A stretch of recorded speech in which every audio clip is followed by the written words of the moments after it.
Doctor اسرار احمد کی وفات سے ایک رات پہلے کیا صورتحال چل رہی تھی؟ کیا کسی کو اندازہ تھا کہ کل وہ اس دنیا میں نہیں رہیں گے؟ وہ ذرا واقعہ کھل کر بیان کریں۔ یہ ڈاکٹر صاحب کے جیسے کہ میں نے عرض بھی کیا تھا، کچھ امراض تو ایسے تھے جو چل رہے تھے، لیکن آخری 3 دن انہیں پھر شدید بخار بھی ہوا، اور پھر یہ ہے کہ ایک اسہال کسی کیفیت، پیٹ بہت خراب ہوا، اس کی وجہ سے ضعف اور کمزوری ہوئی، اور اسی طرح ان کے کچھ تکالیف، خاص طور پر کچھ کمر کی تکلیف بھی بڑھ گئی تھی۔ تو ڈاکٹر عامر عزیز جو میرے کلاس فیلو ہیں،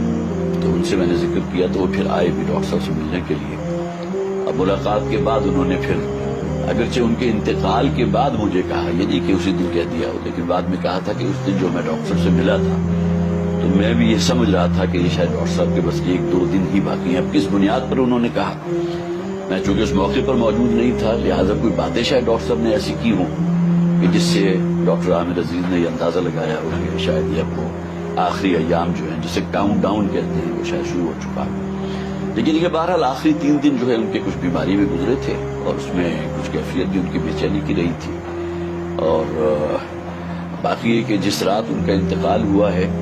تو میں نے اگرچہ درمیان میں 1-8 دفعہ ان سے کہا بھی تھا کہ اگر آپ محسوس کریں تو ہم آپ کو ہاسپٹل لے چلتے ہیں، تو ڈاکٹر صاحب نے اس سے انکار کیا تھا، نہیں میں ہاسپٹل نہیں جانا چاہتا، اس لیے کہ بہرحال ہاسپٹل میں جو کچھ ہوتا ہے پھر گویا کہ آپ اپنے لواحقین کے جو ہے ان کو بالکل بائی پاس کر کے، جو وہاں کا عملہ ہے اس کے ہاتھ میں ہوتے ہیں، خواہ نرسز ہوں، خواہ وارڈ بوائز ہوں، خواہ ڈاکٹرز ہوں، تو اسے انہوں نے خاص طور پر اسے منع کیا تھا کہ نہیں وہاں نہیں لے کر جانا۔ تو خیر بہرحال اس کے بعد رات کو جب ہم رخصت ہوئے تو طبیعت ٹھیک تھی، اگرچہ کچھ بخار بھی تھا،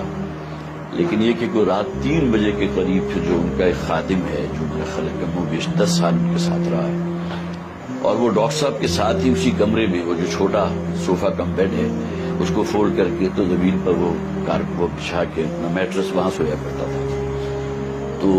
اس نے کوئی 3 بجے کے قریب مجھے فون کیا کہ ذرا آئیے ڈاکٹر صاحب، مجھے ٹھیک نہیں لگ رہی طبیعت۔ اب جب میں گیا تو کوئی کسی قسم کا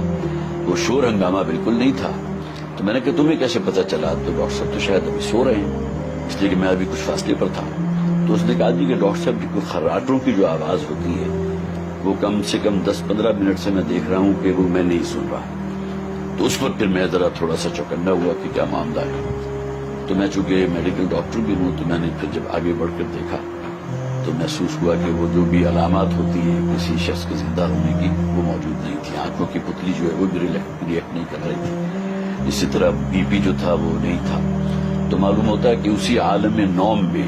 وہ جو سوئی ہوئی حالت ہی میں اللہ تعالیٰ نے فرشتہ اجل کو بھیجا ہے اور اس نے اس روح کو مجھ کر لیا۔ تو کوئی کسی قسم کی تکلیف، کوئی ہنگامہ کہ فوراً بھاگو دوڑو ہاسپٹل کی طرف، بلاؤ 112 کو اور یہ کرو اور وہ کرو، اس کی کوئی نوبت نہیں۔